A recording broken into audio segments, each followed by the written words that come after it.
میں ابھی American elections کو فالو کر رہا تھا جس طرح ہم سب کر رہے تھے، تو میں نے اپنے آپ کو کمپیئر کیا کہ بائیڈن کی پریزیڈنٹ الیکٹ بائیڈن کی کتنی تیاری ہوگی جب وہ آفس سنبھالے گا، اس کے مقابلے میں میری کتنی تیاری تھی جب میں نے آفس سنبھالا۔ تو ہمارا الیکشن ختم ہوا 25 جولائی کو۔ 25 جولائی کے بعد کیونکہ ہم نے کولیشن گورنمنٹ بنانی تھی اور نمبرز پورے کرنے تھے، تو 25 جولائی سے لے کے جو ہمارا 18 اگست کو جو میں نے اوتھ لی، تو 25 سے لے کے 18 تک تو ہمارا مسلسل کوشش رہی کہ نمبر پورے کریں ہم، اور اس کے بعد 18 کو اوتھ لے کے اور آفس میں آ گیا۔ اب میں بائیڈن کا دیکھ رہا ہوں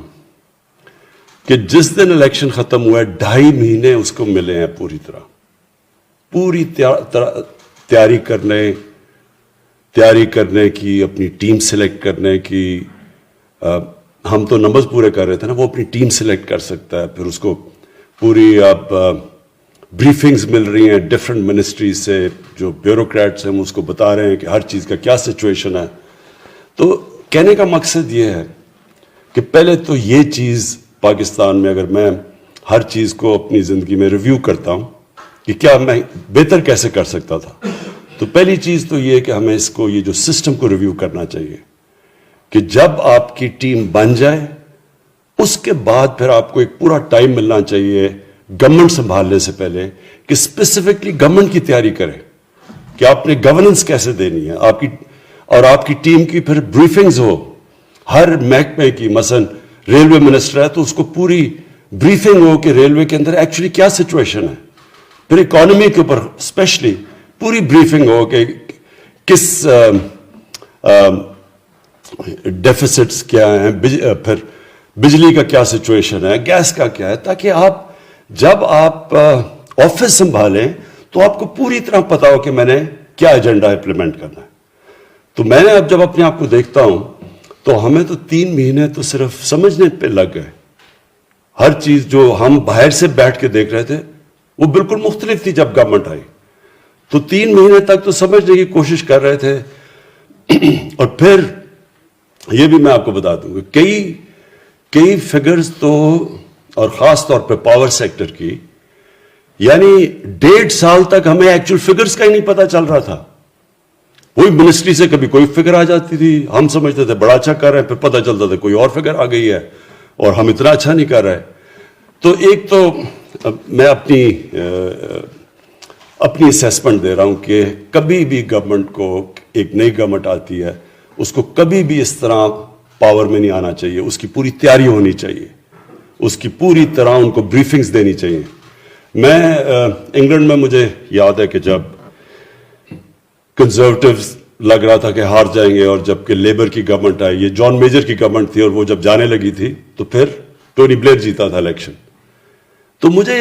پتا ہے کہ وہ جو کنزرویٹو گورنمنٹ کو جب ان کو یہ لگا کہ شاید ہم ہار جائیں الیکشن، تو کیونکہ لیبر گورنمنٹ پہلی دفعہ آ رہی تھی، ان کی کوئی تجربہ نہیں تھا، کیونکہ بڑی دیر کے بعد مارگریٹ تھیچر کا بڑا لمبا دور رہا تھا، تو ان کو بڑی جب دیر کر کے لیبر آنا تھا تو باقاعدہ ان کی ٹریننگ کروائی گئی، بیوروکریٹس نے بتا کے ان کو ہر سچویشن کا سمجھایا کہ ایکچولی کیا سچویشن ہے ہر ڈپارٹمنٹ کی، کدھر پرابلمز ہیں، کیا اپنی سجیشنز دی کیسے حل کرنی ہے۔ کہنے کا مقصد یہ ہے کہ نمبر 1 چیز تو ہمیں ایک سسٹم اپنے تھوڑا ٹویک کرنا چاہیے، ایک پیریڈ ہونا چاہیے جدھر کہ پوری طرح گورنمنٹ ڈپارٹمنٹس بریفنگ دیں، تیار ہوں، ہر ایریا کا پتہ ہو تاکہ آپ بہتر پریپیئرڈ ہوں۔ سیکنڈلی ہمارے جو منسٹریز ہیں، اب تک منسٹریز نے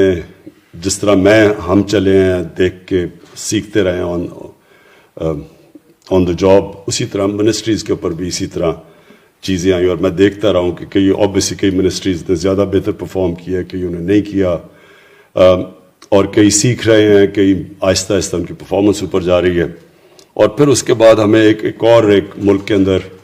یہ جو 18th امینڈمنٹ کے بعد جو پاور ڈسٹریبیوشن ہوئی ہے سینٹر سے صوبوں کے اندر، اس کے اندر بھی ایک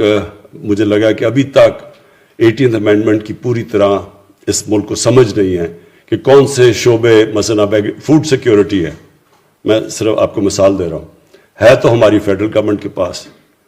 لیکن ساری نیچے جو پاور ہے وہ پروونسز میں چلی گئی ہے۔ اب اگر ایک پروونس نہیں سینٹر کے ساتھ چلتا اور اپنی اور علیحدہ پالیسی بناتا ہے اور پرائز ڈفرینشل آ جاتا ہے ایک پروونس میں اور دوسرے پروونس میں، تو وہ ساری قیمتیں ڈسٹارٹ ہو جاتی ہیں، اور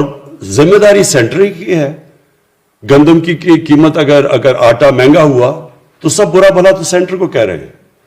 لیکن سینٹر کے پاس کنٹرول ہی نہیں ہے کہ اگر ایک صوبہ اپنی گندم نہیں ریلیز کرتا، مارکیٹ میں نہیں دیتا، تو پرائز ڈفرینشل کو وہ نہیں ختم کر سکتا، اس کے اختیار میں نہیں ہے، لیکن ذمہ داری ایک اس قسم کی سینٹر میں۔ تو میں یہ ڈسٹورشنز اس لیے بتا رہا ہوں کہ اس سے ہم نے بڑی چیزیں سیکھی ہیں کہ جو میرے خیال میں کہ ہمیں آگے جا کے ان کے اوپر کام کرنا چاہیے۔ مثلا انوائرمنٹ ہے، اب انوائرمنٹ بھی صوبوں کے اندر چلی گئی ہے، لیکن انوائرمنٹ ہمیشہ ایک فیڈرل لیول پہ رہنی چاہیے، کیونکہ سارے ملک کی انوائرمنٹ ہے۔ یہ تو نہیں کہ ایک صوبے میں ایک انوائرمنٹ ہوگی اور دوسرے میں دوسری ہوگی، اور اسی طرح کئی چیزیں آہستہ آہستہ ہم سیکھتے جا رہے ہیں۔ آج جو یہ بڑا اچھا ایک سٹیپ لیا ہے کہ ہر منسٹری کی پرفارمنس کی ایویلویشن ہوگی، یہ بالکل صحیح ڈائریکشن پہ سٹیپ ہے، کیونکہ اصل میں تو 5 سال کے بعد فیصلہ یہ پبلک نے یہ فیصلہ کرنا ہے کہ کیا ہم نے ان کی زندگی بہتر کی یا نہیں کی، کیا ہم نے لوگوں کے لیے جو ہم نے ان سے وعدے کیے تھے وہ پورے کیے یا نہیں کیے۔ تو وہ جو گورننس ہے وہ تب تک جب تک کہ ساری منسٹریز پرفارم نہیں کریں گی ہم گورننس نہیں دے سکتے۔ تو یہ جو آج ایک سٹیپ لیا ہے اور یہ جو ہم نے کانٹریکٹ سائن کیے ہیں، یہ میں شہزاد ارباب آپ کو خراج تحسین پیش کرتا ہوں کہ یہ بڑا اچھا انیشیٹو ہے۔ یہ اب ہم اپنے اوپر پریشر ڈالیں گے کہ ہمارے تقریباً اب 2.25 سال ہیں، اور جتنا بھی اب باقی ٹائم رہ گیا ہمیں اب اپنی جو گورننس کی پرفارمنس ہے اس کو بہت آگے لے کے جانا ہے، کیونکہ اب ہمارے پاس تو ایکسکیوز نہیں ہے کہ ہم سیکھ رہے ہیں یا ہم نئے ہیں یا تجربہ نہیں تھا، کیونکہ ہماری تو گورنمنٹ پہلی دفعہ، زیادہ تر لوگ پہلی دفعہ پاور میں آئے ہیں۔ تو یہ اب پرفارمنس کا ٹائم آ گیا، اور پرفارمنس کے لیے اپنے اوپر پریشر ڈالیں۔ اب یہ جو آپ کانٹریکٹ سائن کیے ہیں ان کے اوپر ایویلویشن ہوگی ہر منسٹری کی، اور ہر منسٹری اپنے اوپر بھی پریشر ڈالے گی کہ انہوں نے اب یہ ٹارگٹس میٹ کرنے ہیں، اور ان ٹارگٹس کے اندر جو سب سے بڑا چیلنج مجھے نظر آ رہا ہے، میں ابھی آپ کے سامنے رکھ دیتا ہوں، وہ ہے پاور منسٹری کا۔ جو سب سے بڑا اس وقت پاکستان کا اگر ایک چیلنج ہے جو مجھے کئی دفعہ رات کو نیند نہیں آتی سوچ کے، وہ ہے ہماری پاور منسٹری، جو بجلی ہے۔ یہ جو بجلی کا سیکٹر ہے یہ ایک اتنا کمپلیکس اور کمپلیکیٹڈ سیکٹر ہے، اس میں اتنے ڈفرینٹ چیزیں ہیں جن کو آپ نے سب کو ریشنلائز کرنا ہے، ان سب کو سنکرونائز کرنا ہے۔ اگر ہم نے کوئی بھی عوام کو ایک ایسی بجلی دینی ہے کہ جو ایک ان کی وہ افورڈ بھی کر سکیں، اور ساتھ ساتھ یہ جو قرضوں کا پہاڑ چڑھتا جا رہا ہے، جو سرکولر ڈیٹ ہے، اس کو کیسے بچائے۔ تو یہ ہمارے لیے، میں ابھی آؤٹ لائن کر دیتا ہوں کہ ہماری گورنمنٹ میں جو سب سے بڑا چیلنج ہے وہ ہے پاور کا۔ یہ ہے ہمارا نمبر 1 چیلنج، جو کہ جو ہمیں اس پہ جتنا بھی ہم کام کریں اور کوشش کریں، اس کے اندر کئی فیکٹرز ہمارے کنٹرول میں، کئی ہمارے کنٹرول میں بھی نہیں ہیں، لیکن نمبر 1 میں صرف چیلنجز سامنے رکھ رہا ہوں۔ دوسرا جو ہے ہماری سبسڈیز، ہم تقریباً 2,500 ارب روپے کی سبسڈیز دے رہے ہیں، اور کوشش یہ ہے کہ سبسڈیز تو ہونی چاہیے، ہر ملک میں سبسڈیز ہوتی ہیں، اور اس کا مقصد یہ ہوتا ہے کہ آپ کا جو کمزور طبقہ ہے اس کو آپ اس کے لیے سبسڈی دیتے ہیں، اس کی مدد کرتے ہیں، اس کو بینیفٹ دیتے ہیں سبسڈی سے، اور ساتھ ساتھ جو دوسرا مقصد ہوتا ہے کہ جو علاقے پیچھے رہ گئے ہیں ان کے اوپر ان کو سبسڈائز کیا جائے۔ اور جو تیسری چیز ہے وہ یہ ہے کہ ویلتھ کریشن کے لیے، مثلا ہمیں اگر ہم ایکسپورٹس نہیں بڑھاتے تو ہمارا یہ جو سب سے بڑا مسئلہ کرنٹ اکاؤنٹ ڈیفیسٹ کا ہے، اور جو اللہ کا شکر ہے آج جو ہم نے اب یہ چوتھے مہینے 5ویں مہینے فگر دیکھی ہے کہ ہمارا جو کرنٹ اکاؤنٹ ہے وہ سرپلس میں چلا گیا 5 مہینے رننگ. یہ بھی ایک بہت بڑی، میرے خیال میں ہماری کئی پرفارمنسز سے مجھے بڑا فخر ہے، یہ ایک بہت بڑا فخر ہے، کیونکہ یہ اگر ہمارا کرنٹ اکاؤنٹ ڈیفیسٹ میں رہتا ہے تو روپے پہ پریشر پڑتا ہے، روپے پہ پریشر پڑتا ہے، اور روپیہ اگر گرتا ہے